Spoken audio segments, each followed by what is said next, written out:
اب میوٹنی کے اسٹارٹ پہ بھی کچھ تمہید ہے، اور تمہید یہی ہے کہ سوشلزم کا ہم جب سے کہہ سکتے ہیں کہ آغاز ہوا، انقلاب آیا، انقلاب آنے کے فوراً بعد ہی کمپرومائزز کیپٹلزم سے جو ہے وہ شروع ہو گئے.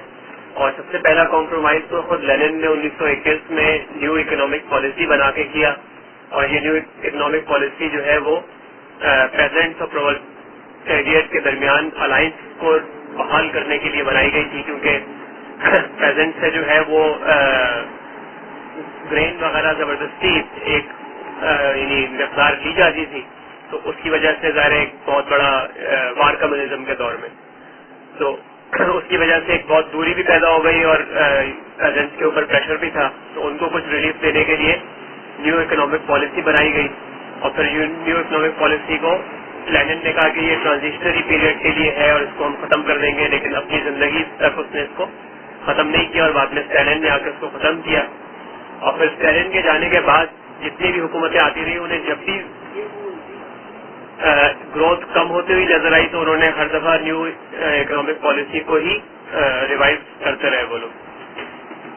تو یہ اس طرح کے کمپرومائزز ہمیں ڈے ون سے ہی نظر آتے ہیں جو سوشلزم نے. ایک بات میں اس میں عرض کر دوں، دیکھیے یہ بات اچھی طرح سے سمجھ لینے کی ہے کہ اشتراکیت کا یہ دعویٰ کہ وہ سرمایہ داری کی کوئی بدل ہے، غلط جھوٹ دعویٰ ہے، ایسا نہیں ہے. وہ تو محض سرمایہ داری کا ایک نظریہ اور سرمایہ دارانہ نظام کی ترتیب کی ایک دوسری شکل ہے، جس کی بنیادی فرق صرف اتنا ہے کہ لبرل سرمایہ داری میں جو بنیادی ادارہ اشیاء کی تقسیم کا انتظام کرتا ہے وہ ہوتا ہے مارکیٹ، اور اشتراکی سرمایہ داری میں جو ادارہ یہ کام انجام دیتا ہے وہ ہوتا ہے پلان. یہ بس اتنا فرق ہے، اس کے علاوہ نہ نظریات میں کوئی فرق ہے، نہ جیسے کہ اخبار میں کوئی فرق ہے، نہ اشخاص کی جو تربیت اس میں کچھ نہیں ہے، وہ ایک ہی چیز ہے. لیکن فرق صرف اتنا ہے کہ لبرل سرمایہ داری کے اندر جو کلیدی ادارہ ہوتا ہے انتظامی امور کے لیے کی ترتیب کے لیے وہ ہوتا ہے مارکیٹ، اور اشتراکیت میں جو ہوتا ہے وہ ہوتا ہے پلان. تو جب کاشف بھائی یہ فرما رہے ہیں کہ انہوں نے سرمایہ داری سے سمجھوتا کیا، ان کا مطلب صرف اتنا ہے، سرمایہ دار تو وہ ظاہر ہے تھا ہی، ان سے تو مطلب صرف اتنا ہے کہ انہوں نے مارکیٹ کو استعمال کیا پلان کی جگہ، بس اس کے علاوہ کچھ نہیں. ورنہ تو وہ سب کا سب وہی تھا، کچھ فرق نہیں. جھوٹ بولتے ہیں کہ اس کے علاوہ اشتراکیت اور سرمایہ داری میں کوئی فرق نہیں. اشتراکیت سرمایہ داری کا ایک نظریہ ہے، جس طریقے سے قوم پرستی ایک نظریہ ہے اور لبرلزم ایک نظریہ ہے. اشتراکیت اسی لیے وہ مل جاتا ہے لبرلزم سے اور سوشل ڈیموکریسی بچ جاتی ہے. تو اس وجہ سے صرف اتنا یعنی سکھاتے بھائی فرما رہے ہیں کہ کمیونسٹوں نے یہ پلان کی جگہ مارکیٹ کو، یعنی دھیرے دھیرے مسائل کے حل کے لیے پلان کی جگہ مارکیٹ لا. جی ڈاکٹر، یہ جو لبرل سرمایہ داری ہوتی ہے اس میں چونکہ فرد کی انفرادی حیثیت کو کسی نہ کسی سطح پر تسلیم کیا جاتا ہے، فارملی صحیح، وہ کہ انفرادی اور اجتماعی عمل دونوں کے دونوں سرمایہ دارانہ نظر ملکیت کو ہی فروغ دینے کے لیے ہوتے ہیں. لیکن اس کے باوجود فارملی کوئی ایسا دائرہ پھر بھی بچا رہتا ہے جس میں شاید انسان کوئی ایسے آبجیکٹو تلاش کرنے کی بارے میں غور ہی کر سکے جو کہ ادر دین کیپٹلسٹ آبجیکٹو ہوں، جیسے مذہب کا کوئی نہ کوئی قابل عمل دائرہ یا روحانیت کا کوئی قابل عمل دائرہ موجود ہو. لیکن جو اشتراکی سرمایہ داری ہے وہ تو جبر کے تحت کسی بھی ایسے ادارے کو پنپنے ہی نہیں دیتی، تو یہ زیادہ کیپٹلسٹ ہے. مطلب یہ ایک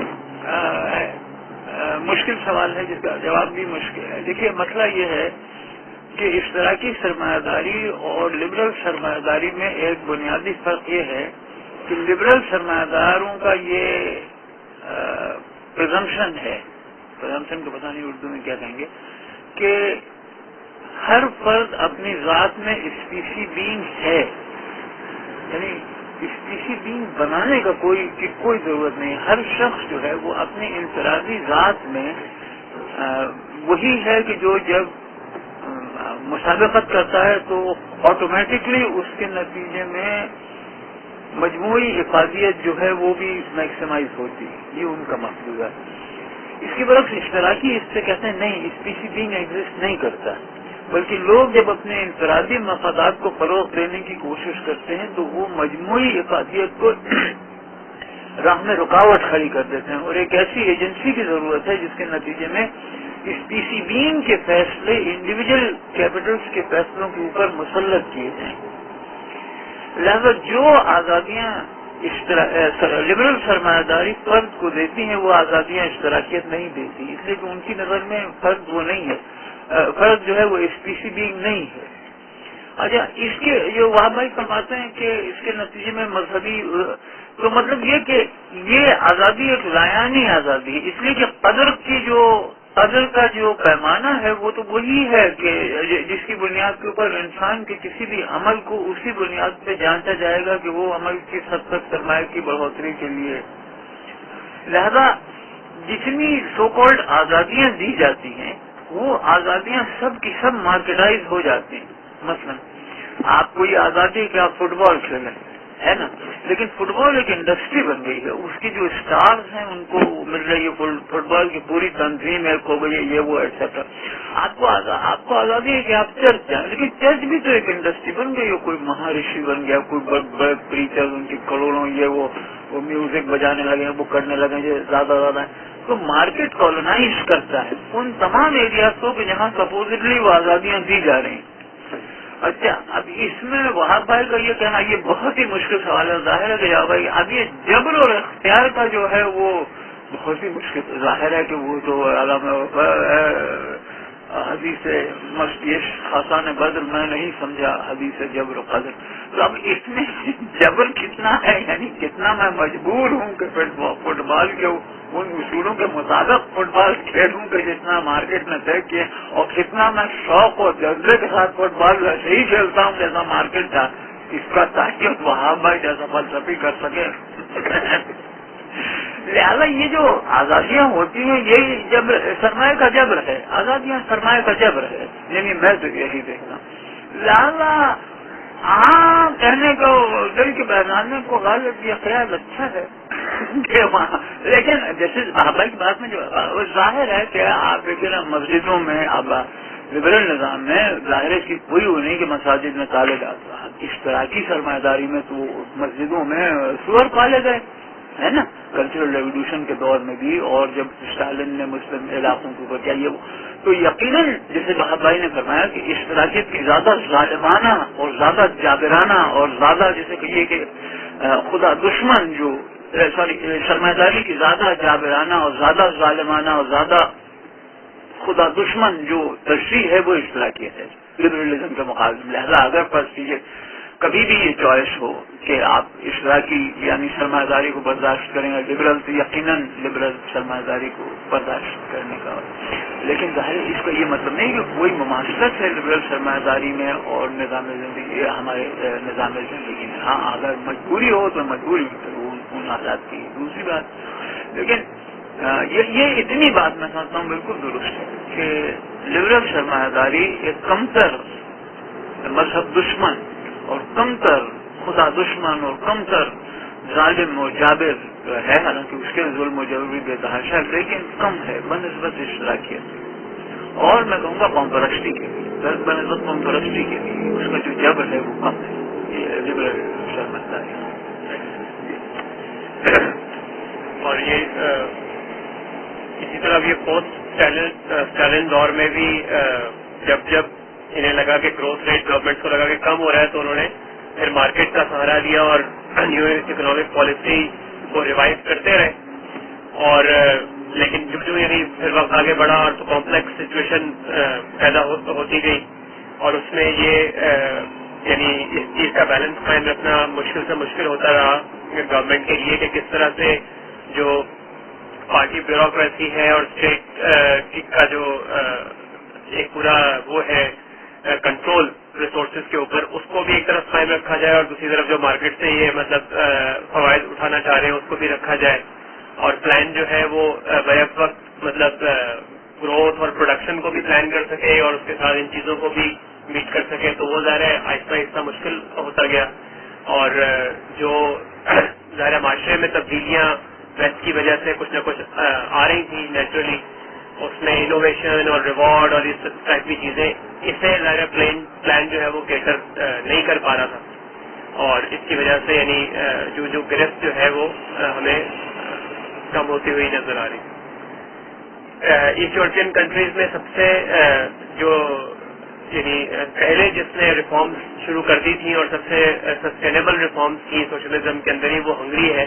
ہنگری نے 1950 سے ہی جو ہے اسٹالن کی ماڈل کو یعنی چینج کرنا شروع کر دیا تھا اسٹالن کی زندگی میں ہی، اور وہاں ہم دیکھتے ہیں کہ اس کی وجہ سے یعنی ہنگری جو ہے اس میں ایٹ دا اینڈ جب چینج بھی آئی تو سب سے آسانی سے، مطلب کوئی خاص فرق محسوس نہیں ہوا، کیونکہ ہنگری نے بہت پہلے ہی اس طرح کی ریفارمز کرنا شروع کر دی تھی کہ جس سے جو بظاہر سوشلزم میں اور اس پہ کیپٹلزم میں فرق تھا وہ بھی ختم ہو گیا تھا۔ جبکہ دوسری طرف پولینڈ تھا، پولینڈ میں سچویشن بالکل مختلف تھی، اور وہاں پہ کیونکہ پولینڈ جو ہے وہ رشیا کی ایک بفر اسٹیٹ تھا، تو وہاں پہ بہت زیادہ انٹینسنس رہا، اور پولینڈ کی گورنمنٹ جو ہے وہ اسٹک رہی اسی سوشلسٹ پالیسیز سے، تو وہاں پہ پھر دیکھتے ہیں کہ بالکل ایک جو ریوولٹ ٹائپ کا دیکھنے میں آیا، اور جب 1970 میں گورنمنٹ نے کچھ پرائس وغیرہ بڑھانے کی کوشش کی تو ایک بہت بڑا اس کے خلاف اسٹرائکس ہو گئی پورے ملک کی، اور گورنمنٹ جو ہے اسے تبدیلی ہوئی، جو نئی گورنمنٹ آئی اس نے بھی ظاہر انہیں پالیسیز کو لے کے وہ چلے، لیکن اب یہ پچھلے 2 سال میں جتنا گزر چکا ہے کہ جو بھی چینجز آ رہی تھیں وہ اس کو سسٹین نہیں کر پائے، اور بالآخر یعنی پولینڈ میں جو تبدیلی ہے وہ ایک ریوولٹ ٹائپ کی تبدیلی تھی، جبکہ ہنگری وغیرہ میں وہ بدل رہی تھی۔ جی ڈاکٹر صاحب، یہ پولینڈ میں لگتا ہے کہ سب سے زیادہ مطلب یہ کہ اس کی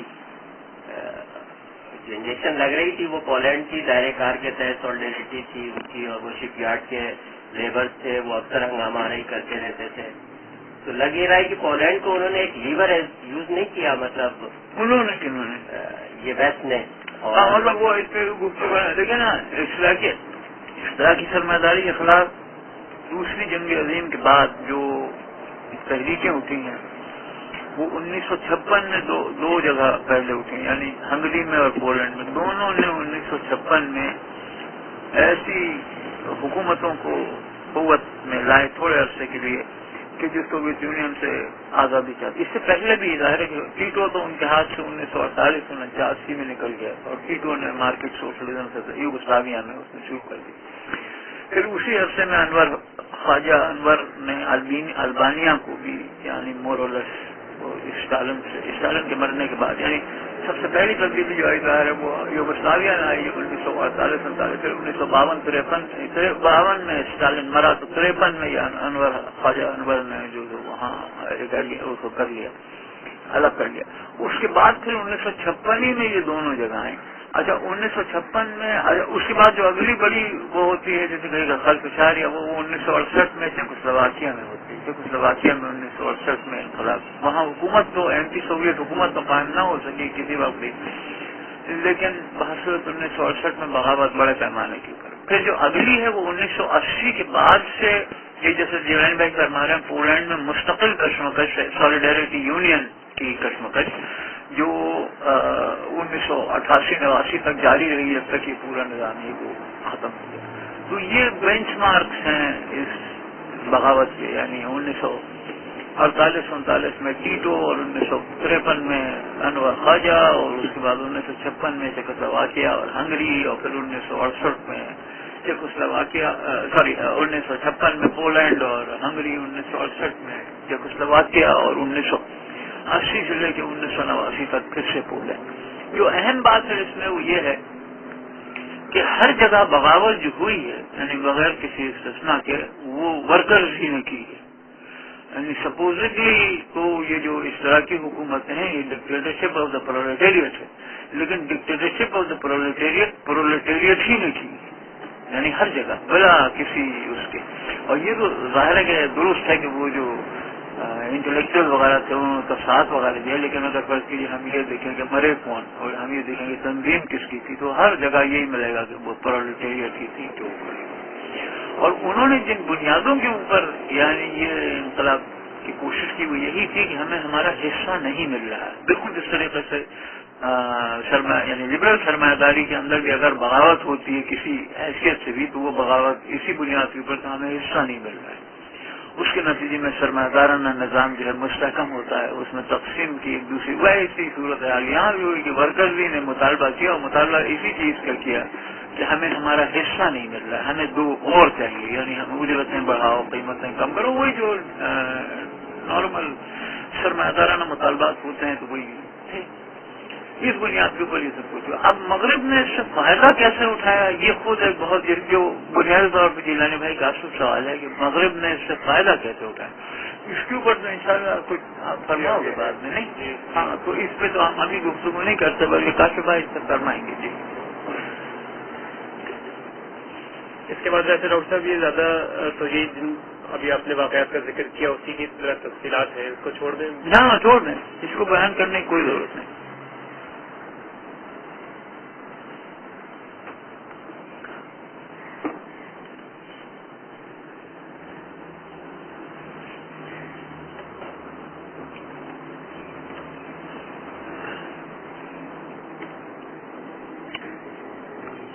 اب یہ اس پہ تھوڑی سی بات ہے کہ یہ جو رد انقراض ہے یہ یعنی کوئی اکنامک میزری نہیں تھا, اس کی وجہ سے نہیں تھا, اور یعنی اس سے زیادہ اکنامک میزریز جو ہے وہ ساؤدرن یورپ, افریقہ, ایشیا, لیٹن امریکہ اور خود even new York, London, Vienna, Munich, Paris, Amsterdam وغیرہ میں آتی رہی ہیں.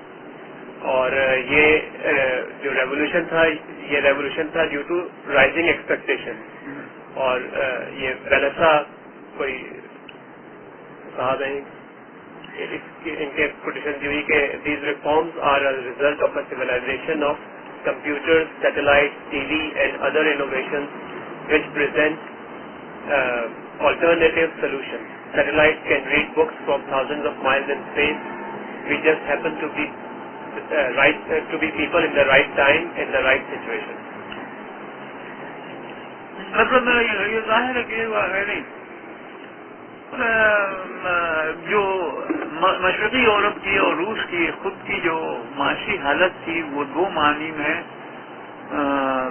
یعنی بہت بہتر تھی. ایک تو ظاہر ہے کہ اگر جس وقت اگر آپ ان ممالک کی جو عوام کی معاشی حالت دیکھیں اس سے پہلے کہ اشتراکی نظام قائم ہوا اور اس کا مقابلہ کریں صحیح سے 1980 کے, ہم کہیں کہ دیکھو جناب اشتراکی نظم موجود نہیں تھا 1940 میں سپورٹ یا دوسری جنگ عظیم سے پہلے 1935 میں, ہم کہیں 1935 میں جو ان کی سب سے زندگی تھی عوام کی وہ 1980 سے ہم کمپیئر کرتے ہیں تو کوئی بھی ملک آپ کو ایسا نہیں ملے گا کہ جہاں سطح زندگی بہت بلند نہ ہوئی. اس سے ان معنوں میں بلند نہیں ہوئی کہ جیسے کہ یہ کہ جو ہے اجرتیں بڑی, بلکہ ان معنوں میں کہ ان تمام ممالک میں تعلیم 100% تھی, ان تمام ممالک میں ہیلتھ کی فیسلٹیز 100% تھی, ان تمام ممالک میں سوشل سیکورٹی کا نظام جو تھا وہ پورا موجود تھا, کوئی آدمی بھوکا نہیں مرتا تھا ایٹسٹرا. اچھا اسی طریقے سے آپ سوچیں کہ وہ بے روزگاری بالکل نہیں تھی, تقریباً بالکل نہیں تھی 1980 تک. بے روزگاری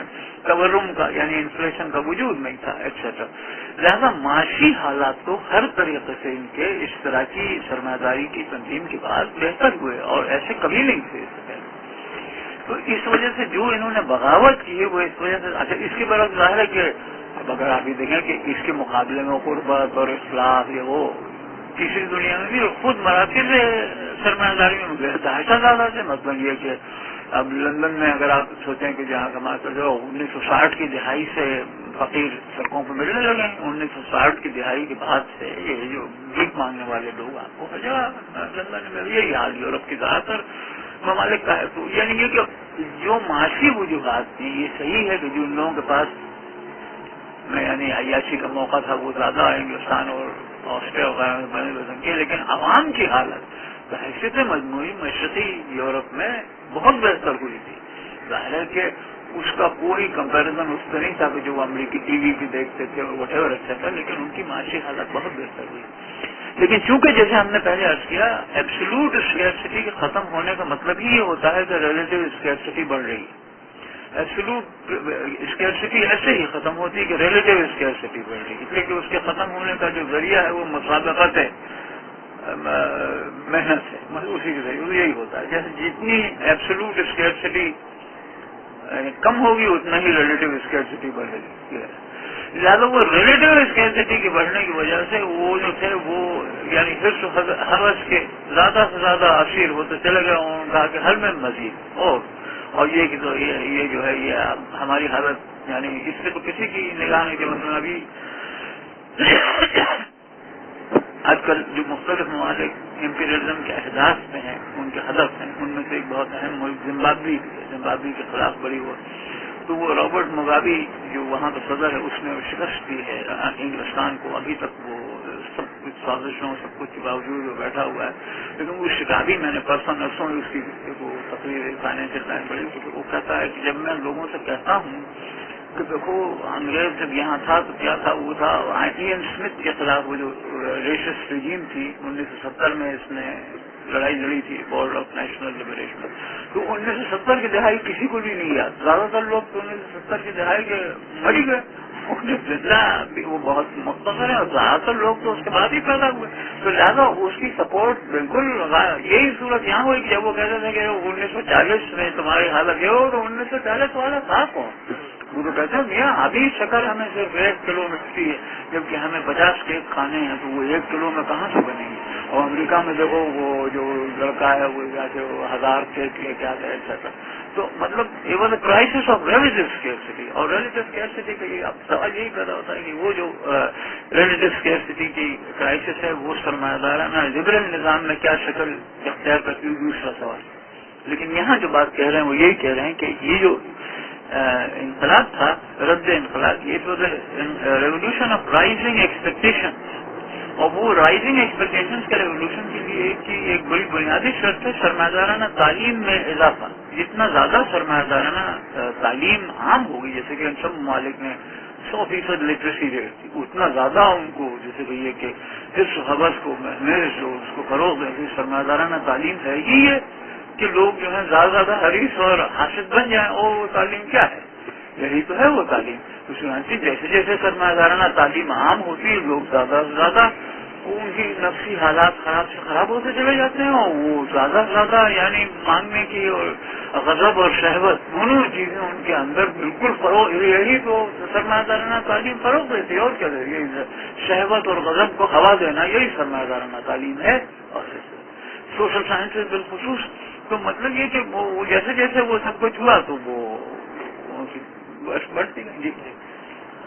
اب اس سے یہی ہے کہ حالانکہ یہ جو رد انقلاب ہے اس کی وجہ سے یہ بھی بات ظاہر ہے کہ ڈکٹیٹرشپ آف پرولٹیریٹ اگر ختم ہوتی تھی تو اس کی وجہ سے ٹھیک ٹھاک اکنامک ہارڈشپ اور بے روزگاری اور اس طرح کی چیزیں سامنے نظر آ رہا تھا کہ وہ ہوں گی. لیکن ایون دین لوگ اس بات کے لیے تیار تھے اور ورکنگ کلاس جو ہے وہ وہی مطلب حکومتوں کے خلاف کھڑی ہو رہی تھی. لیکن یہ بات بھی بالکل لازم تھی کہ اب یہ ورکنگ کلاس فیوچر میں اپنا اتحاد جو ہے وہ قائم نہیں رکھ سکے گی. اس کی وجہ یہ ہے کہ جب کمپٹیشن ہوتا ہے تو کبھی بھی اس کلاس کا جو اتحاد ہے وہ برقرار نہیں رہ پاتا. اور کمپٹیشن ہی وہ سب سے بہترین ذریعہ ہے کہ جس کے ذریعے ہم ماسز کو جو ہے وہ مطلب ان کو ڈیوائڈ کیا جا سکتا ہے اور جس کے ذریعے انسان جو ہے وہ یہ جتنی بھی یعنی اس کی خواہشات ہیں اور جتنے بھی اس کے مطالبات ہیں وہ حکومت پہ پھر وہ اس کی ذمہ داری نہیں آتی بلکہ وہ انسان ان خواہشات کی اسٹرگل میں جو ہے وہ زیادہ سے زیادہ کمپلیٹ کرنے کے لیے ہر وقت تیار رہتا ہے. تو اسی والے سے اس چیز کا بھی ظاہر ہے کہ لبرلزم جو ہے وہ ماسز کو ٹیکل کرنے کا اشتراکیت کے مقابلے میں زیادہ اور یعنی بہتر طریقہ ہے ایک ماس اسٹرگل کے اگینسٹ. اور لبرلزم جو ہے وہ لوگوں کو تقسیم کر دیتا ہے اور ان لوگوں کو ایک دوسرے سے لڑاتا ہے اور ان کو ایک پرائیویٹ ورلڈ کے اندر جو ہے وہ محدود کر دیتا ہے. اور وہ انسان جو ہے پھر زیادہ سے زیادہ ایکومولیشن اور زیادہ سے زیادہ آزادی کے چکر میں لگ جاتا ہے اور زیادہ سے زیادہ آخر میں ہم نے ڈاکٹر نے کہا کہ and more insanity in the and.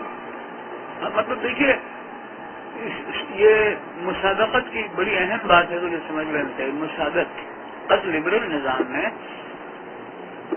سرمایہ اور سرمایہ میں ہوتا ہے، اور کارکن میں ہوتا ہے. مطلب یہ کہ اگر فرض کیجیے کاشف بھائی کمپیٹ کریں گے تو کس سے کمپیٹ کریں گے؟ ظاہر ہے کہ سیل کمپنی سے تھوڑی کمپیٹ کریں گے. یہ تو کمپیٹ کریں گے اس دوسرے آدمی سے کہ جو ان کے ساتھ مینیجر لگا ہوا ہے.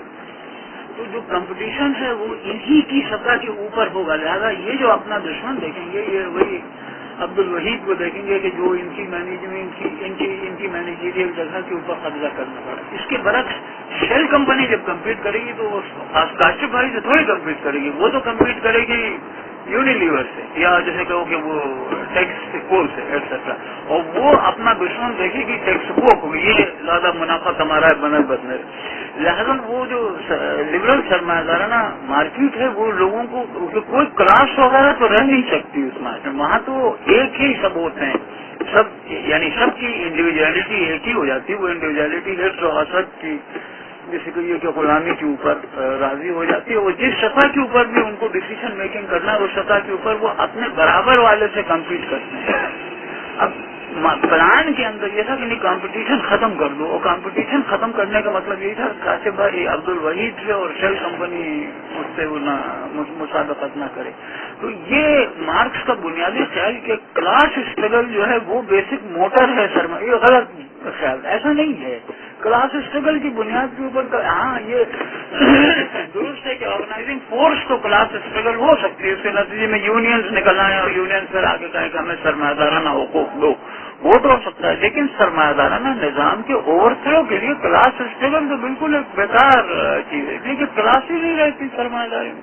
اور وہ جو مارکس نے خواب دیکھے تھے وہ تو سرمایہ دارانہ نظام ہی میں پورے ہوتے ہیں. یہ کلاس لیس سوسائٹی یہ تو موجودہ امریکہ میں پیدا ہوئی ہے نا. کلاس لیس سوسائٹی تو سرمایہ داری کی ضرورت ہے. وہ جیسے جیسے سرمایہ دارانہ نظام ہوتا جاتا ہے یعنی مستحکم ہوتا جاتا ہے ویسے ویسے کلاسیں ختم ہوتی جاتی ہیں اور سب لوگ محض ٹیکنوکریٹ اور جیسے کہ یہ کہ ایکومولیٹر بن جاتے ہیں. وہ نہ مسلمان رہتے ہیں، نہ پنجابی رہتے ہیں، نہ جیسے کہ یہ کہ وہ یعنی گورے رہتے ہیں، کچھ بھی نہیں. وہ تو کہتے ہیں اصل مسئلہ تو نہیں یہ ہے کہ اس کی سرمایہ میں زیادہ سے زیادہ میں حاصل کروں، کلاس ان کی وہ ہو جاتی. تو وہ اسی وجہ سے جیسے جیسے یعنی انہوں نے مارکیٹ اکانومی انٹروڈیوس کی پلان کے تحت یا پلان کے ساتھ ملا کے، تو ویسے ویسے کلاس کا تصور تھا وہ ریلیونٹ ہوتا چلا گیا. اور کمپٹیشن فرموں کے بیچ میں ہو گیا اور دوسرے افراد اور افراد کے بیچ میں ہو گیا، اور انڈیویجویشن یعنی سوشل موبلٹی سرمایہ داری میں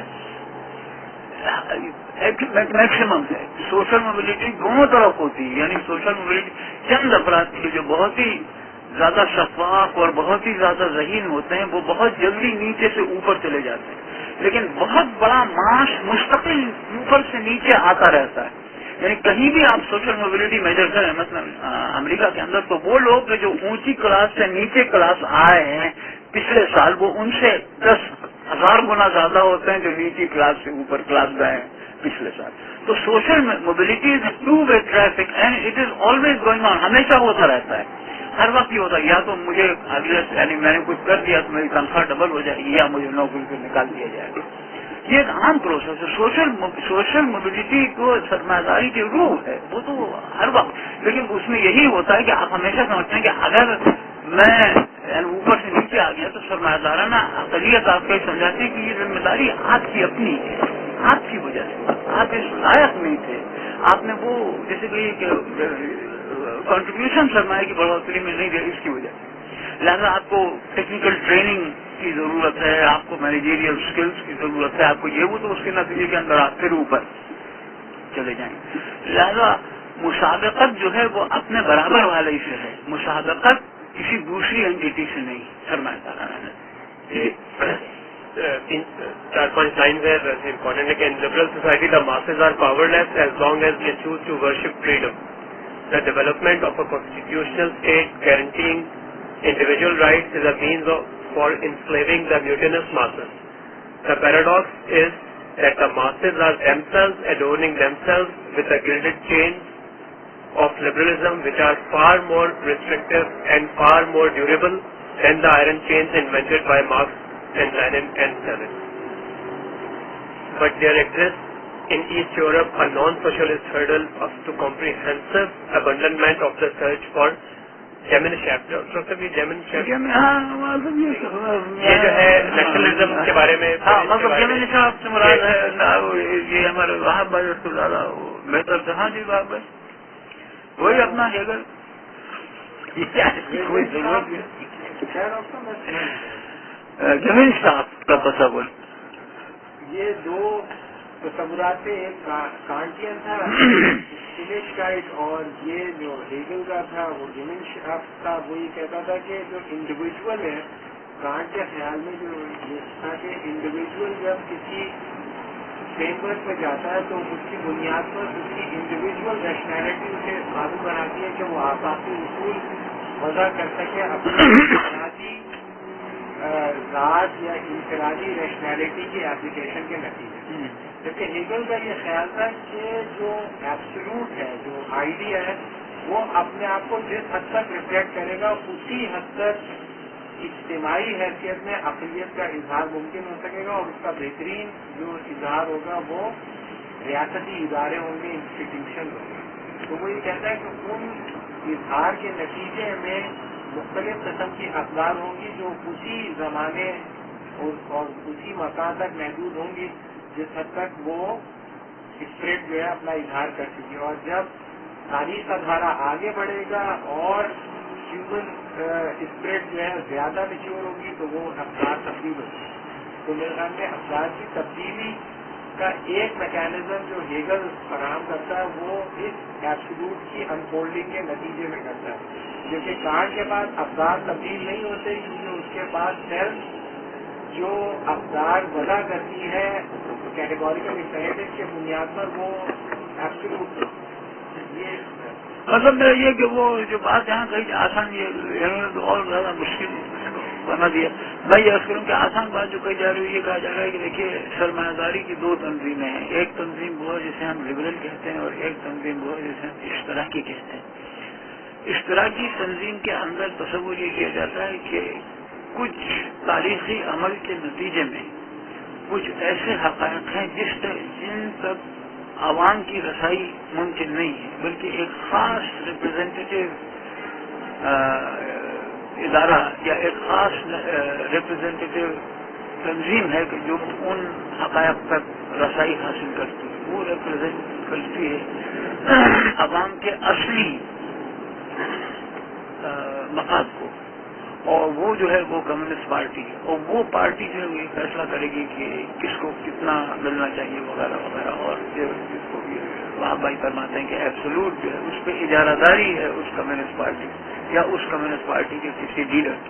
لہذا وہ ایک جبر مسلط کرے گی سب کے اوپر تاکہ ان آئیڈیلز کو ریئلائز کیا جائے وہ عام افراد نہیں اپنے اس میں وہ کر سکتے. اس کے برعکس اشتراکیت اس کے برعکس لبرل سرمایہ داری کے اندر یہ تصور ہے کہ نہیں انسان جو چاہتا ہے اس کو وہ چاہنے کا حق ہے. صرف عقل کا تقاضا یہ ہے کہ وہ اپنی اس چاہت کو کہ وہ جو چاہنا چاہتا ہے چاہے مقدم رکھے اپنی کسی اسپیسیفک چاہت پر. یعنی یہ چاہتے ہیں کہ مثلا بھائی ہمارے کہ یہ جو ہے یہ چاہتے ہیں کہ یہ گوشت کھائیں یہ ان کی اسپیسیفک چاہت ہے. لیکن عقل کا تقاضا یہ ہے کہ یہ چاہت کہ یہ گوشت کھائیں دوسری درجے کی ہو اور یہ چاہت کہ چاہے تو گوشت کھائیں چاہے تو ترکاری کھائیں چاہے تو کچھ نہ کھائیں چاہے تو جیسے کہیے کہ حلوہ کھائیں یہ چاہت مقدم ہو کہ یہ جو چاہنا چاہیں وہ مقدم ہے. اور جو دوسری چیز وہ یہ کہ اسپیسیفکلی وہ کیا چاہتے ہیں. اچھا یہ چاہت جو مقدم چاہت یہی سرمایہ کی بڑھوتری ہے. یہ کیا چیز ممکن بناتی ہے کہ گوشت کھائیں ترکاری کھائیں انڈا کھائیں کچھ نہ کھائیں جب وہی تو سرمایہ ہے. لہذا جب ہم فیصلے کریں گے اس بنیاد کے اوپر کہ معاشرے کا جو محرک ہے معاشرے کو جو چلانے والی قوت ہے وہ کہیں گے تو وہ تو یہی چاہت ہے کہ یہ بھائی جو چاہنا چاہیں یہ نہیں ہوگا کہ یہ گوشت کھانا چاہتے ہیں اس لیے ہو سکتا ہے یہ گوشت نہ کھانا چاہیں لیکن یہ تو یہ چاہیں یہ تو انہیں چاہنا ہی ہے کہ یہ جو چاہنا چاہیں وہ چاہ سکیں. یہی ہیومینٹی کی ڈیفائننگ کیریکٹرسٹک ہے. لہذا لبرل سرمایہ دارانہ نظام کے اندر لوگ جب اس نظریے کے معتقد ہو جاتے ہیں تو وہ اپنے اوپر آزادی کا جبر خود مسلط کرتے ہیں. کسی پارٹی کی ضرورت نہیں رہتی, وہ تو خود اپنے اوپر یہ جبر مسلط کرتے ہیں کہ ہاں مجھے یہ حق ہے کہ میں جو چاہنا چاہوں, اور یہی مقدم چیز ہے. وہ تو انڈیویجلی یہ قبول کر لیں. اس کے خلاف بغاوت نفس امارہ کے خلاف بغاوت ہے, اور کسی ایکسٹرنل ایجنسی کے خلاف بغاوت نہیں ہے. اس کے خلاف تو جو بغاوت یہی تو کہ نہیں, مجھے یہ بالکل حق نہیں ہے کہ میں جو چاہنا چاہوں. میرا تو فرض ہے کہ میں وہ چاہوں جو خدا چاہتا ہے کہ میں چاہوں. تو اس کے لیے تو پہلے جو آپ کو جس چیز کو زیر کرنا ہے, نفس سے مارا, موزی کو مارا, نفس سے مارا کو بر مارا نہیں ایٹسٹرا, تو وہ جو ہے وہ کہیں زیادہ مشکل ہے. اسی لیے آزادی کا جو جبر ہے, لبرلزم میں آزادی کا جبر ہے, وہ اس سے بہت زیادہ طاقتور ہے بنسبت اس بیرونی جبر کے کہ جو اس طرح کی سرمایہ داری لوگوں کے اوپر مسلط کرتی ہے.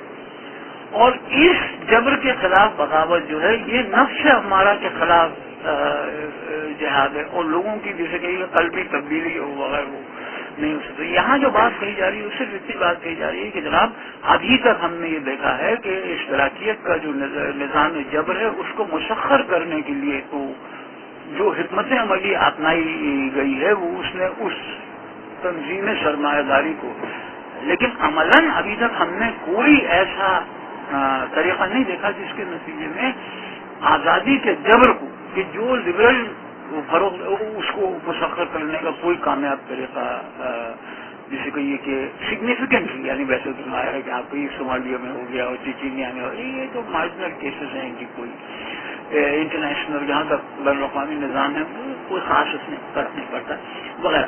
لیکن یہ کہ ابھی تک ہم نے جو چیز دیکھی وہ یہی ہے کہ سرمایہ دارانہ لبرل تنظیم اقتدار اور تنظیم تشخص کے خلاف کامیاب بغاوت نہیں ہوئی. اور یہ چیز یہاں پہ ہے. ڈاکٹر صاحب یہ تھوڑا سا ریلیونٹ بھی ہو جائے گا, لیکن یہ جو ہم جب آزادی کی نگیشن کرتے ہیں تو ہم یہ کہتے ہیں کہ یہ ہم فریڈم ایز اے ویلیو کو نگیٹ کر رہے ہیں, نہ کہ فریڈم ایز اے ریسورس یا کیپیسٹی. تو لیکن جب ہم یہ کہتے ہیں کہ فریڈم ایز اے کیپیسٹی ایک ریلیجیس تصور ہے, تو freedom as a religious capacity کو مینٹین کرنا بھی تو ایک وہ ضروری ہوگا نا. یعنی ایک ایسا نظام جو لوگوں کا یہ حق ہی چھین لے کہ وہ کافر بنے یا مسلمان بنے, تو یہ حق یقیناً چھین لیا جائے گا کہ لوگ مثلا آپ کو کسی حال میں یہ حق نہیں دیا جا سکتا کہ آپ کافر بن جائیں, ہے نا. ظاہر ہے یہ تو ایک تو یہ حق تو ظاہر ہے آپ نے صحیح حق نہیں بیان کیا. لیکن اب آپ یہ دیکھیے کہ مثلا پانی پینا ضروری ہے زندہ رہنے کے لیے, ہے نا, اور بغیر اس کے آپ سمجھیے کہ عبادت نہیں ہو سکتی. اگر آپ کو پانی ہی نہ دیا جائے تو آپ کیسے عبادت کرو گے؟ ظاہر ہے کہ نہیں, مر جاؤ گے آپ, یا سانس لینا یا مجھے بھی فزیکل ضرورت ہے. اسی طریقے سے خیر و شر میں تمیز کرنا غیر مابعد و طبیعتی وجوہ سے ان کی اجازت دیے بغیر آپ خیر کو اختیار نہیں کر سکتے. ہاں, یہ دوسری بات ہے کہ جہاں تک مابعد و طبیعتی حقائق ہیں ان کو عام مسلمانوں کے لیے اس میں کوئی چوائس نہیں. یہ کوئی چوائس نہیں ہے کہ آپ اس چیز کو قبول کریں کہ نبی صلی اللہ علیہ وسلم اللہ تعالیٰ کی طرف سے رسول تشریف لائے اور مبعوث تھے, یہ اس میں کوئی چوائس نہیں آپ کو. ہاں, اگر آپ کی کچھ ایسی اسپیشل سرکمسٹانس ہے کہ آپ مسلمان ہوئے ہی نہیں پیدا, اور آپ کے لیے تو پھر اس کے بعد آپ کے لیے یہ چوائس یا موجود ہے کہ آپ عیسائی اگر رہنا چاہیں تو رہ جائیں. لیکن معاشرے میں جو اقتدار اعلیٰ ہوگا اس کی مستقل کوشش یہی ہوگی کہ آپ نہ رہیں کافر. اس کی مستقل کوشش, جو آزادی ہم ان کو دیتے ہیں اسی لیے دیتے ہیں تاکہ وہ اسلام کو قبول کریں.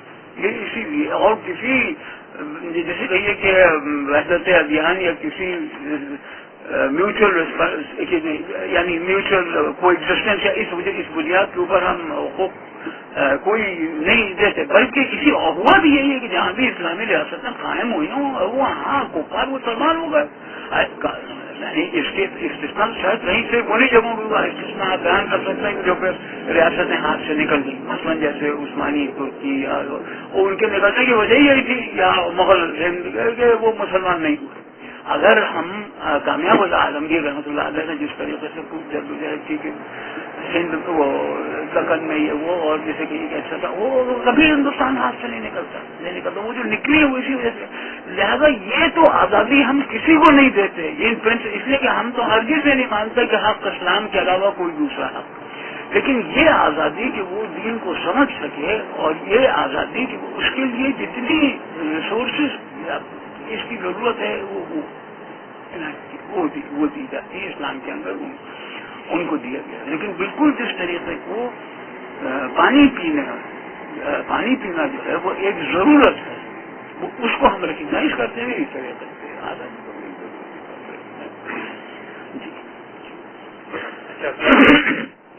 نیشنلزم ہے یہ بھی ایک فورس موجود تھی ہمیشہ سے رشیا اور ایسٹ یورپ میں اور یہ تقریباً 500 سال سے اس کی ایک ہسٹری رہی ہے کہ نیشنلزم نے اپنا مختلف ادوار میں دکھایا ہے رنگ اور خود ودن رشیا اور بالٹک ریاستیں جو تھیں ایسٹونیا لیٹویا لتھوانیا اور اسی طرح ایشیا میں جارجیا آرمینیا آذربائیجان وغیرہ.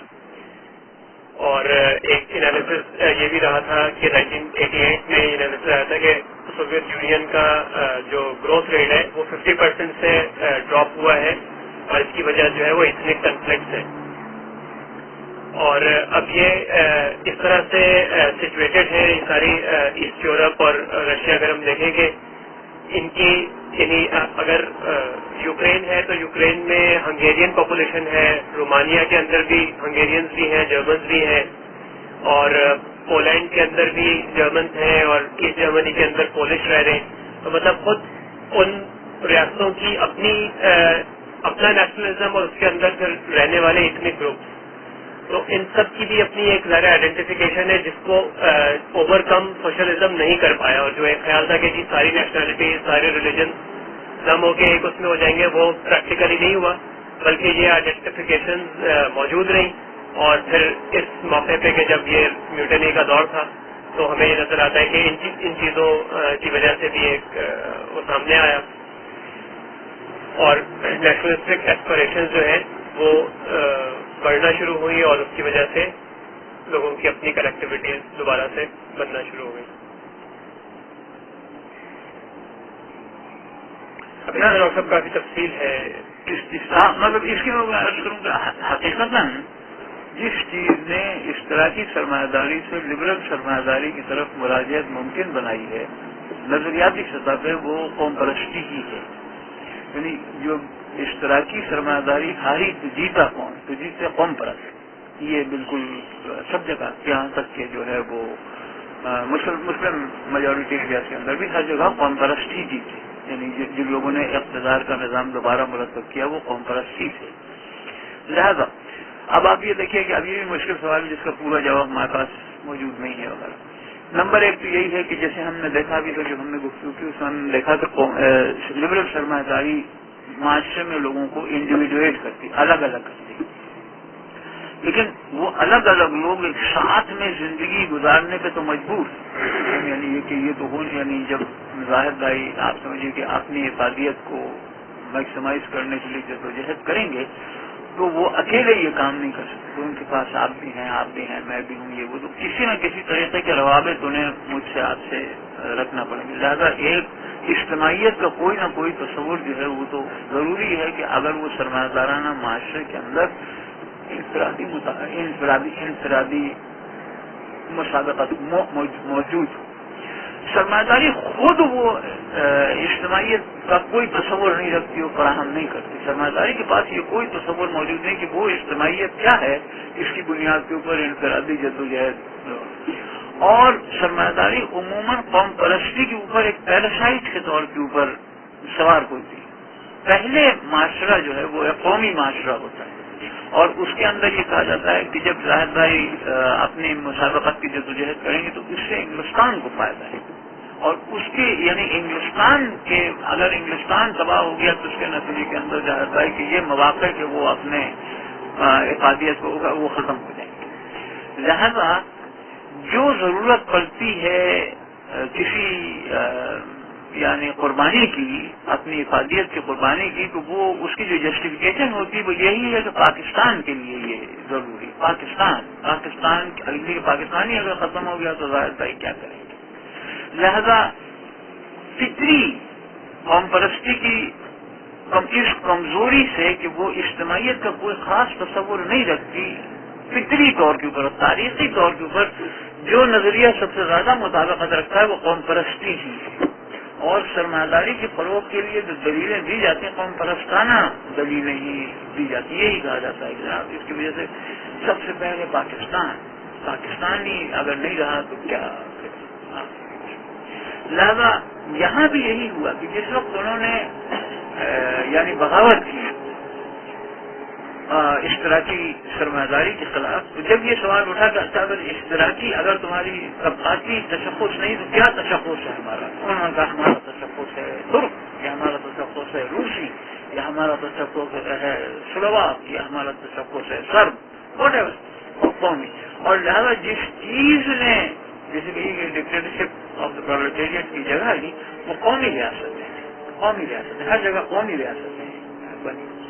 اور یہ بات مسلم دنیا میں مطلب یہ نہیں کہ صوفیہ کرام رحم اللہ اجمعین کی تحریک کو جس نے اصل میں شکست دی وہ قوم پرستی ہی تھی. جس کو وہ خوب جانتے تھے کہ اصلی دشمن جو ہے وہ قوم پرست ہے. اس بات کا ادراک شروع سے یعنی بسماجی تحریک انہیں 50 سے مستقل لکھائی گئی، لیکن عملاً وہ کامیاب نہیں، ان معنوں میں کامیاب نہیں ہو سکے. اس کے نتیجے میں کوئی اسلامی نظام اقتدار وہاں قائم نہیں ہوا. اب یہ تو الگ کہنے کی بات ہے، ہو جائے گا، ابھی جو ہے جاری ہے، ظاہر ہے کہ وہ انشاءاللہ ایسے ہی ہوگا. لیکن فی الحال جو ہمارے سامنے وہ یہ کہ قوم پرستی جیت گئی ہر جگہ، اور انکلوڈنگ ہوتا اور اتنی ہی طاقت. اور اس قوم پرستی کے جو سب سے پہلے جس کو اپنا پورا اوڑھنا بچھونا بنایا وہ پرانی کمیونسٹ پارٹی نہیں تھی. یہاں سے تقریباً ہر جگہ پرانی یعنی کم از کم مسلم سوویت علاقوں کے اندر ہر جگہ وہی پرانی کمیونسٹ پارٹیاں ہی اپنا چولا بدل کے اقتدار میں آ گئی.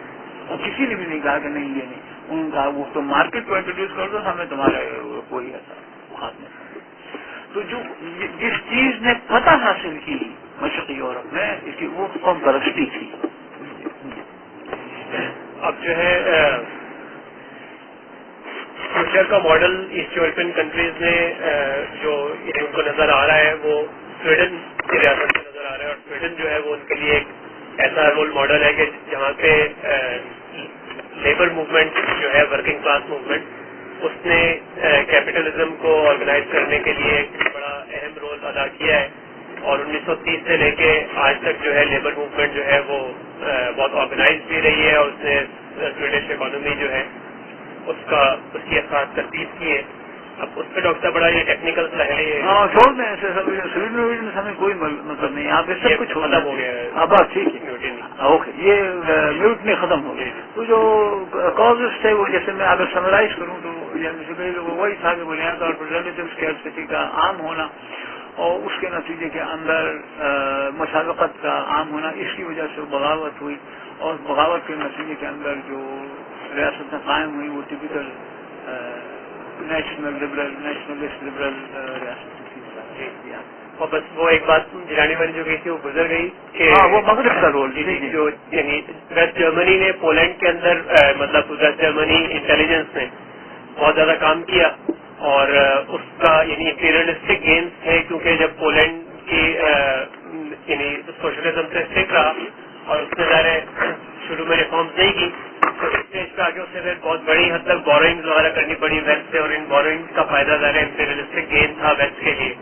اور اس میں جرمن انٹیلیجنس نے کام کیا، اور پھر یعنی جو پولش ادارے تھے وہ بہت زیادہ ریسیپٹیو تھے جرمن انٹیلیجنس کی، جس طرح سے کہہ رہی تھی وہ اسی طرح سے کر رہے تھے.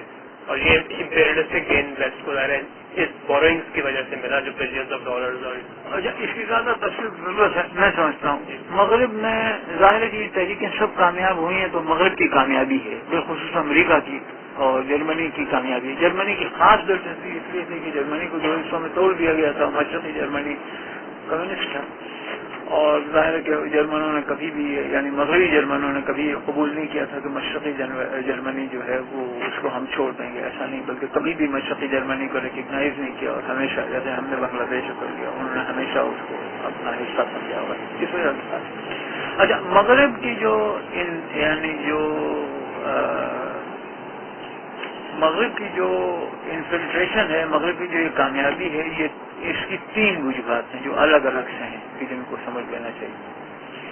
سب سے پہلی جو مغرب کی وجہ ہے وہ ہے ٹیکنالوجیکل، یعنی اس میں سوویت یونین اور مشرقی یورپ بالکل ناکام رہے کہ وہ کوئی ایسی اپنی ٹیکنالوجی دریافت کر سکیں جس کا محور و مرکز ارتکاب سرمایہ کی بڑھوتری کے علاوہ کچھ اور ہو۔ مثلا کوئی بھی ایسی ٹیکنالوجی، یعنی اگر ہم دیکھیں مثلا یعنی کہ ایجادات سوویت یونین نے بہت ہوئی، مثلا ظاہر ہے کہ اسپوٹنک انہوں نے سب سے پہلے بھیجا، اس سے پہلے امریکہ وغیرہ نے نہیں بھیجا، لیکن اگر ان کی ٹیکنالوجی کو آپ دیکھیں اوپین کے ساتھ یہ ٹیکنالوجی یہ کس چیز کو ممکن بناتی ہے؟ وہ بڑھوتری سرمایہ کو ممکن بناتی ہے۔ لہٰذا جس وقت وہ ایک خاص اسٹیج کے اوپر وہ ٹیکنالوجیکل ڈیولپمنٹ پہنچ گئی تو ان کے لیے امریکہ اور یورپ اور اس کی ٹیکنالوجی جو تھی وہ اپنی ہی ٹیکنالوجی کی ایک ایڈوانس شکل نظر آئی، اور ٹیکنالوجیکل انفلو بہت ہوا۔ ٹیکنالوجیکل انفلو کے نتیجے کے اندر نظام ہائے تعلیم ایک ہو گئے، وہی فزکس پڑھائی جائے گی، وہی کیمسٹری پڑھائی جائے گی، وہ تو امریکہ میں جو پڑھائی جاتی ہے وہ زیادہ ایڈوانسڈ ہے، وہ سب لی جائے گی۔ اچھا اکنامکس بھی وہی پڑھائی جائے گی، سوشیالوجی بھی وہی پڑھائی جائے گی، ایکسیٹرا ایڈمنسٹریٹو سائنسز بھی پڑھائی جائیں گی۔ لہٰذا جب ٹیکنالوجیکلی آپ کا معاشرہ اور مغرب کے معاشرے میں صرف لیول کا فرق ہے اور کوالٹی کا فرق نہیں، ٹیکنالوجی آپ کی بھی انہی مقاصد کو جو مغرب وغیرہ کا تو پھر کس وجہ کیسے الگ رکھ سکتے ہیں آپ کو؟ وہ تعلیمی نظام دھیرے دھیرے ایک ہی ہوتا چلا گیا چنانچہ وہ۔ اچھا اس ٹیکنالوجیکل اس کے ظاہر ہے کہ ٹیکنالوجی کا جو فلو ہے وہ اب فائنینشیل کمپنی فلو ہے، یعنی 1970 اور 1980 کی بات سے ہو گیا ہے کہ یہ ممکن نہیں ہے کہ آپ امریکہ میں جائیں کچھ سیکھ کے چلے آئیں، نہیں، بلکہ اب تو جو ٹیکنالوجی آتی ہے وہ تو پیکج میں آتی ہے نا، پورا ایک ڈیل ہے، اور شیل نے جو کیا وہ شیل ہی کی سبسڈی کے استعمال کے لیے ضروری ہے۔ لہذا فائنینس اور ٹیکنالوجی سب غلط ملت ہو گئی، ہو ہی نہیں سکتا کہ ٹیکنالوجیکل فلو ہو اور فائنینشیل اسٹرکچرنگ نہ ہو۔ تو سوویت یونین اور ان کے مشرقی یورپ کے ساتھ درجہ عدم یہ استعمال کیا گیا کہ ٹیکنالوجیکل فلو ہمیشہ فائنینشیل فلو سے انٹیگریٹ کر دی گئی، اور ایک مرتبہ فائنینشیل فلو سے انٹیگریٹ کر دی تو سوویت یونین عملاً انٹرنیشنل کیپٹل اور منی مارکیٹ کا حصہ بن گیا۔ وہ کے بعد وہی سود کا پورا نظام جو تھا وہ ان کے اوپر بھی ویسے ہی نافذ ہو گیا کہ جیسا امریکہ اور برطانیہ اور سب جگہ کا ہوا ہے، ان کا ہو گیا۔ ٹیکنالوجیکل فلوز کی وجہ سے ایک تو نالج سسٹم جو تھے وہ انٹیگریٹ ہو گئے، دوسرے فائنینشیل سسٹم انٹیگریٹ ہو گئے، اور بڑے بڑے بینک بننے لگے۔ یعنی 1960 کی دہائی میں بینک آف امریکہ نے ماسکو میں شاخ کھول دی تھی، اور پورا یعنی اس کے بعد تو پورا ہوا، تو ڈیٹ بڑھتا چلا گیا، اور وہ فائنینشیل مارکیٹ کو جو گرپ ہے، یعنی جو گرپ اسٹیٹ کے اوپر وہ قائم کرتے ہیں جیسے ہر جگہ، وہی وہ مشرقی یورپ کے اندر بھی کرنا۔ اور پھر یہ دوسری وجہ تھی کہ ٹیکنالوجیکل انفارمیشن یعنی انٹیگریشن کے نتیجے کے اندر فائنینشیل انٹیگریشن ہوا، مغربی ممالک اور مغربی کیپٹل اور منی مارکیٹ جو تھے فیصلہ کرنے لگے کہ کتنا قرضہ کس کو کن شرائط کے اوپر دیا جائے گا، استعمال ہوگا وغیرہ وغیرہ۔ اور پھر تیسری چیز وہ میڈیا کا یہ لگا کہ ظاہر ہے کہ جب آپ کیسے ممکن ہے کہ ٹیکنالوجیکل فلوز تو ہوں اور فائنینشیل فلوز تو ہوں اور انفارمیشن فلوز نہ ہوں، ٹیکنالوجی ہے ہی کیا، انفارمیشن ایک معنی میں نہیں، تو اس وجہ سے پھر وہ میڈیا کا بھی، تو پھر وہ میڈیا نے بھی وہ کیا۔ لہذا ان تینوں چینلز کے ذریعے مغرب نے پینیٹریٹ کیا، اور پینیٹریٹ کرنے کے نتیجے کے اندر وہ اس حیثیت تک پہنچ گیا کہ اس کو یعنی جتنی بھی اچھا دوسرے اس کے جو فطری حلیف بنے وہ وہی ورکنگ کلاس بنی، مغرب کی جو فطری حلیف بنی اور جس نے اٹھ کے سب سے پہلے کہا کہ ہاں ہمیں امریکہ کو وہ امریکہ چاہیے، وہ مزدور تھا سب سے زیادہ۔ جو سالیڈیرٹی کی پوری تحریک جو تھی اس CIA کی تحریک تھی، اور کیا تھی ہر جگہ سالیڈیرٹی کی اکیلے کیا بات، کہیں کی بھی آپ لیبر موومنٹ لے لو وہ آج CIA کی تحریک تھی۔ جیسے آج بھی جو جن ممالک کے اندر ہے، جن ممالک کے اندر حقوق کی بات وہ کرتے ہیں کہ نہیں وہاں حقوق میں بھی آتے ہیں، زمبابوے ہے یا جیسے کہ یہ کہ وہ برما ہے یا ان سب جگہ یہ جو مزدور تحریک ہے یہ اصل ایجنٹ ہے امپیریلزم کی۔ کیوں؟ اس لیے کہ مزدوروں کے سرمایہ دارانہ حقوق تو مغرب ہی میں دیے جاتے ہیں نا، مغرب ہی میں تو اسٹرائک کرنا لیگل ہے، مغربی میں تو لاگ آؤٹ ممکن ہے، مغربی ہی میں تو ٹریڈ یونینز کے تمام وہ ہے وغیرہ، تو لازماً مزدور تحریکیں جو ہیں فطرتاً استعمار کی ایجنٹ اور اعلی کار ہیں یا نہیں؟ اور ہر جگہ یہی ہوتا ہے کہ جب بھی وہ اپنے جب بھی وہ اپنے سرمایہ حقوق مانگتے ہیں تو ان کا فطری حلیف مغرب ہوتا ہے. لہذا مغرب میں جو اپنا اثر کیا وہ ان 3 مختلف چینلس، اس کو جو اپنا یعنی ٹیکنالوجیکل سورس، فائنینشیل سورس اور انفارمیشن سورس، یہ 3 چینل سے کیا، اور جس کو ان تینوں چیزوں نے سب سے زیادہ متاثر کر کے اپنا حلیف بنایا وہ تھا ورکنگ کلاس. اور ورکنگ کلاس جو تھی وہ امپیریلزم کی سب سے قریبی حلیف بن گئی، اور اس نے یہ رد انقلاب برپا کر کے وہ جیسے مارکس کہتا تھا کہ وہ اس نے اپنے آپ کو ابالش کر دیا. مارکس کہتا تھا وہ کمیونزم میں کرے گی، وہ کمیونزم میں تھوڑی کرے گی، وہ تو لبرلزم میں کرے گی. کر دیا عملاً اس نے وہی کیا. تو مارکس کے جتنے آئیڈیلز ہیں وہ تو لبرلزم میں آئیڈیالائز ہوتے ہیں، ان کا کمیونزم تو ایک محض قصہ چہار درویش یا الف لیلا وہ ہے، اس کی جو عملی شکل ہے وہ تو جیسے اس میں ہے وہ سویڈن ہے. عملی شکل جو ہے وہ جہاں مزدور صاحب ہے وہ سویڈن ہے، تو وہاں تو یا امریکہ ہے یا واٹ ایور. یہ اس کا مطلب یہ ہے کہ جو ہم لوگ یہ کہتے ہیں کہ یہ ٹیکنالوجیکل ڈیولپمنٹ جو ہوتی ہے بنیادی طور پر ویلیو ریڈن ہوتی ہے، اور ایونچولی وہ انہی ویلیوز کو پروموٹ کرتی ہے سبسٹینٹیولی، جو کہ کیپٹلسٹ انڈیویجولسٹ کیپٹلسٹ کو پروموٹ کرتا ہے اور سوشلی ہارمونائز کر دیتا ہے. اس کی امپیریکل ایویڈنس جو ہے وہ بالکل موجود ہے، ڈیٹا کی صورت میں موجود ہے. بالکل.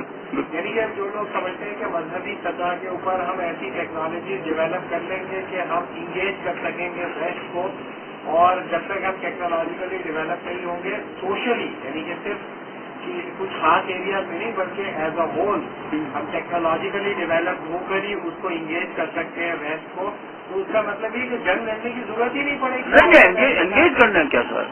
انگیج کرنا ہے. جو فلسطین کی جنگ ہو رہی ہے اس میں جو بیسک جو آرگیومنٹ ہے وہ یہی ہے کہ ٹیکنالوجیکل اسٹارویشن ہے حماس کی، جو وہ انگیج نہیں کر سکتے، ان کو مقابلہ نہیں کر سکتے. جب آپ ٹیکنالوجیکلی ڈیولپ کر لیں گے تو پھر جنگ لڑنے کی ضرورت ہی نہیں ہوگی. مطلب میرا یہ ہے کہ نہیں، جو چیلنج ہے مسلمانوں کے لیے ظاہر ہے اب 2 قسم کے مختلف چیلنج ہیں. ایک تو یہ کہ ظاہر ہے کہ جنگ تو آج ہو رہی ہے، اور آج کوئی دوسری ٹیکنالوجی سوائے کم از کم جہاں تک آرمامنٹس کا تعلق ہے وہ دوسری ٹیکنالوجی اس کی موجود نہیں. لہذا چونکہ ان کی ٹیکنالوجی ماس ڈسٹرکٹیو ہے، یعنی جب وہ ہوائی جہاز کا بم گراتے ہیں تو اس کے نتیجے میں غیر متعلق لوگ بھی ہزاروں مرتے ہیں، ایک متعلق آدمی مرے گئے، اسی ٹیکنالوجی کو آپ استعمال کرنے کے اوپر مجبور ہیں. یہ تو ایک مجبوری ہے. لہذا اس ٹیکنالوجی کو جیسے کہیے کہ استعمال کرنے کی صلاحیت پیدا کرنا یہ آپ کی آج کی ایک ضرورت ہے. لہذا حماس کو یا کسی کو بھی اسی ٹیکنالوجی کو استعمال کرنا ہے جو اس وقت موجود ہے. لیکن اس کے ساتھ ساتھ اگر حماس ایک اسلامی نظام اقتدار بنانا چاہتے ہیں تو جب بھی اور جہاں بھی اور جس حد تک بھی اس کو موقع ملے اسے ایک ایسی ٹیکنالوجی بنانا ہے جس کی ویلیو کانٹینٹ دوسری، جس کے نتیجے کے اندر لوگ دنیا کو طلب نہ کریں بلکہ جس کے نتیجے کے اندر ان کے اندر ایک ایسی طرز زندگی گزارنے کی صلاحیت پیدا ہو کہ جو اللہ تعالیٰ کی نظر میں مقبول ہے. اس ٹیکنالوجی کو دریافت کیے بغیر اور اس ٹیکنالوجی کو انسٹیٹیوشنلائز کیے بغیر اسلامی نظام اقتدار دیر پا نہیں ہو سکتا. اور اس کام میں ظاہر ہے کہ ہم بالکل ابتدائی، ہم تو ابھی تک ہماری جو تحریکیں ہیں وہ تو ان میں سے 99% سے بھی زیادہ لوگ، یعنی میں سمجھتا ہوں کہ ظاہر بھائی اور ذیشان بھائی کے علاوہ باقی سب کوئی بھی نہیں ٹیکنالوجی کو ویلیو نہیں اتنا سمجھ. صرف 2 آدمی ہیں ابھی پوری دنیا میں